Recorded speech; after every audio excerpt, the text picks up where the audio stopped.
Hey guys, what's up? This is Bry. How's it already Thursday? I'm already 2.5 hours into my deep work. Had some fun this morning. But I'm going to learn to take this cap off before I start these videos. My goodness. All right. Recommit. It's always day one. Technically, it's day three of our Optimized Coach Class 3 program. We extended the registration. You've got another, I don't know, 10 days until not this Monday, but next Monday to sign up. Then the bus is leaving. Next train leaves in 2021. If you've been feeling it, join us, optimize.me/coach. So we've got some data. We've also got Emerson's little sketch on BJ Fogg's Tiny Habits behavioral model, which happens to be the PNTV today. And it happens to be my number one distinction for this morning. I came to my desk and my computer was on it, which it never is. And we'll talk about that. We'll talk about triggers and how you need to remove a trigger if you want to change your behavior. So yesterday was intense, as was the day before. I both trained hard and I was all in on team stuff. So it's wisely advising me to strive for balance. You were very active yesterday. Yes, I was. I slept better than that. They didn't collect the data quite right. But it's interesting to note, my heart rate is 43, which is higher than it tends to be. It's still, I'm very happy with it, etc. Heart rate variability, 66, again, still very good, but not where we were crushing it at the 100 level, which is insane.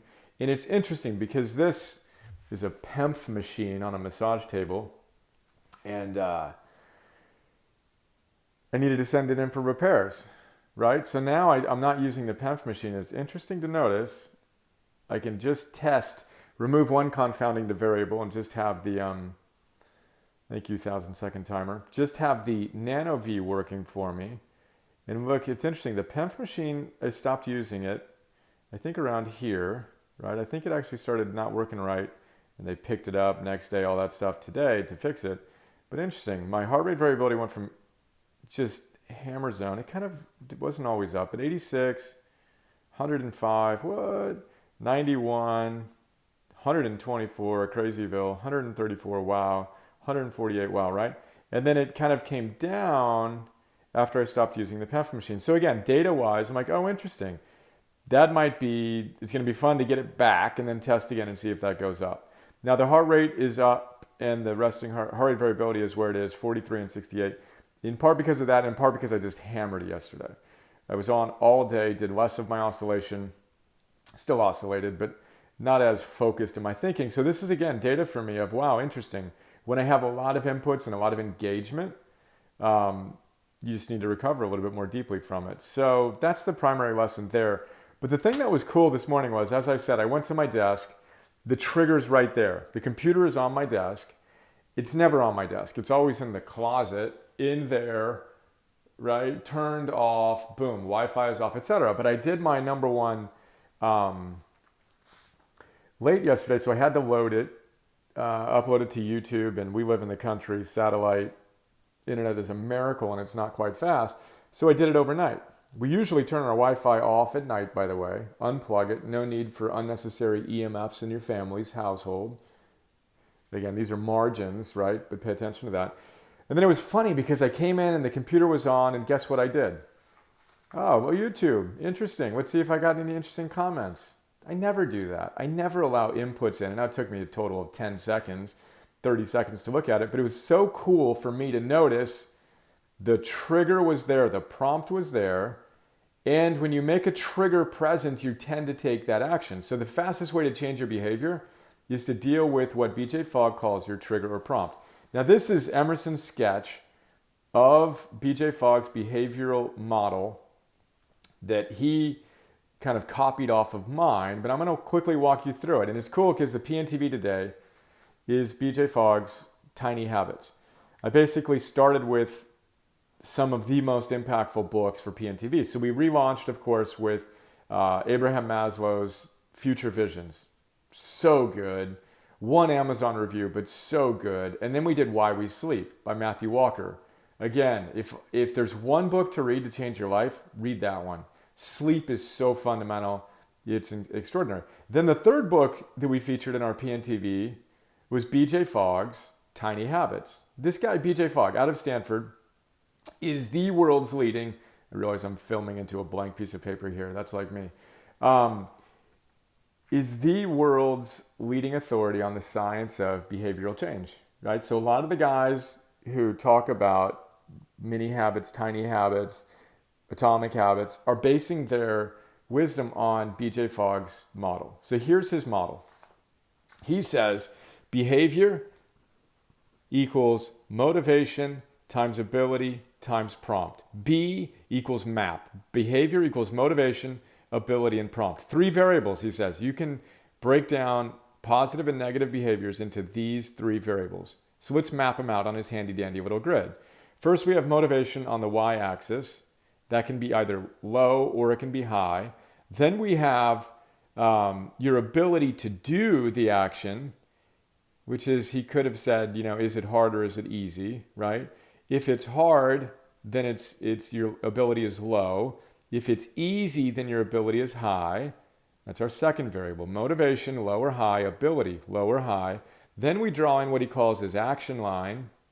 And again, we go off on this in our Mastery Series for Optimized Coach program. This is how you change your life. You change your behaviors.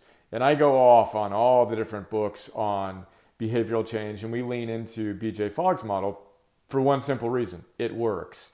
So we spend a month helping you operationalize behavioral change. High-level discussion, we call it algorithms. Could be called Self-Mastery 101. You want to change your life? Get really, really good at installing and deleting habits. And we walk you through how to install the number one habit that can most change your life and how to delete the number one habit that's destroying your life, which is why we get the results we get. People who actually put this stuff into practice, it works. It's not complicated. And as BJ Fogg says, if you have issues changing behavior, it's not a character flaw per se, it's a design flaw. You haven't figured out behavioral design. So again, motivation, ability, action line. Then we have the third and most important variable, which is your prompt. So the prompt is your trigger. Charles Duhigg and James Clear call it your cue. For me this morning, it was my computer out on my desk. That's a cue. That's a trigger that triggers certain behaviors. I talk a lot about smartphones. You leave your smartphone out. Why I use an iPod, this little janky iPod for my Aura score, is I don't want to use my smartphone. It triggers me to do behaviors I don't want to engage in the morning. So I bought an iPod, and the only thing it's used for is I do the Aura score in the morning, and then Emerson uses it for Audible books. That's it. Boom. Simple. Doesn't trigger anything other than Aura for me. Mastering your environment, knowing how to manipulate your triggers is huge. You don't want to use your smartphone? Boom. Get it out of your sight, get it out of your touch, and you won't be triggered. You don't want to drink alcohol? Well, then quit buying it. Get rid of everything in your house. The trigger's not there. Now all of a sudden the trigger's gone, and then it's harder for you to do. You got to go out to drive to the liquor store or whatever. You got some time to think about it. Same thing with bad food. All the teachers tell you, if you want to change your diet, whether it's moving to vegan or paleo or anything in between or outside of that, you start by raiding your pantry. Get rid of all the triggers, the bad cues. Make yourself have to work to go get the food you don't want to eat. So anyway, you've got a prompt. This is your action line. I guess I could have written this ability so you can see it. Motivation, right? This is your action line. BJ says if the prompt shows up above this action line, you're going to do the behavior. If your prompt shows up below the action line, then you won't do the behavior. So the number one thing you can do, prompt, to change your behavior is to make the prompt really obvious if you want to do the behavior. So that's my meditation cushion. I've had it for like 15 years. When I went to a Zen place in Santa Monica, I needed like 20 cushions the first time I sat down. My body was so inflexible. I sit in the hero's pose on it every day. That's there in my office every single day. Again, my iPod with the Aura thing is I put supplements on top of it, so I remember to take the supplement. I got triggers all day, every day, everywhere. For the things I want to do, they're obvious. For the things I don't want to do, I make them invisible, as I just discussed with the smartphone. We're going to go long today. I was encouraged to go long when it's flowing. This one's flowing, so we're going long. If I want to get rid of a habit, I make it invisible. Obvious prompt, invisible prompt. Install, delete. Then you want to make things super easy. So BJ Fogg is known as, the tiny habits guy because that's who he is. So the whole idea there is if you want to meditate, you put your meditation cushion in some obvious way. You trip over it. You want to go on a workout in the morning, trip over your gym shoes on the way out of bed. Your prompt is obvious. But then don't make it hard. Wait, I did this. Yeah. Don't make it hard. Don't make yourself have to work out for 60 minutes in order to pass your test of awesome or meditate for 60 minutes. That's hard. Your ability is very low on that, right? So even if you trip over your meditation cushion, you're going to say to yourself, oh, I got to do it for an hour. I don't feel like it, right? My motivation's low today and it's hard. Then guess what? It doesn't matter how many meditation cushions you trip over. You had a flaw in your behavioral design. What you want to do is make it easy. Make it such that it's like, well, easy, yes. Yeah, make it so that it's like 1 minute. One breath, I say. You got to meditate for one breath. Boom, you hit the meditation cushion, sit down, meditate for one breath. It's easy. Even if you're not motivated, your prompt shows up above the action line. If you're super motivated, well, go you. Even easier for you to do. Then if you feel like it, add some more to it. Do it for 3 minutes or 5 minutes or 11 minutes, but don't make yourself do it for 60 minutes. Even if you're super motivated, you're still barely going to be able to do it. So again, we want to make things super easy such that on the days that we're not that motivated, we can still take action. And again, you can break any habit you have into a tiny chunk. You want to do more deep work? Perfect. Don't make yourself have to do 90 minutes of deep work pre-inputs. That would be here. Make yourself have to do 1 minute of deep work before you turn on inputs. Do you realize how that would change your life? If you currently immediately check your phone, like 90% of the world, the moment you roll out of bed, you're going to be enervated and you're going to have anxiety. That's just a reality. Good luck not having that. But if you can discipline yourself to just do 1 minute of deep work, keep your prompts off, remove the smartphone from your bedroom. That's how you remove that trigger, right? And then do whatever you're going to do. Bust out your journal. Do some journaling. My journal this morning looked the way, I don't even show you. It looks exactly like it looks every morning. Boom. 1 minute is what you would do for deep work and reflection. 1 breath for meditation. Make it easy so your motivation isn't what's driving the show. You don't want to design your behavior for high motivation days. You want to design it for low motivation days. That's the mistake most people make. They go to a workshop or they do something inspiring and they're like, oh gosh, I'm going to do something amazing. I'm feeling super motivated. Not a good idea. You want to plan your habitual behavioral changes for the habits you want to install for the days when you have no motivation. Again, and I'll wrap this up in a moment, BJ uses the example of 2 push-ups. He wanted to get in shape. 2 push-ups. So then after he's got the ABCs, check out the PNTV, check out the note, etc. He's got, after I go to the bathroom while I'm working from home, I'm going to do 2 push-ups. So he's got an anchor, a behavior, and then he celebrates it, right? Anyway, starting to ramble now. There you go. Triggers.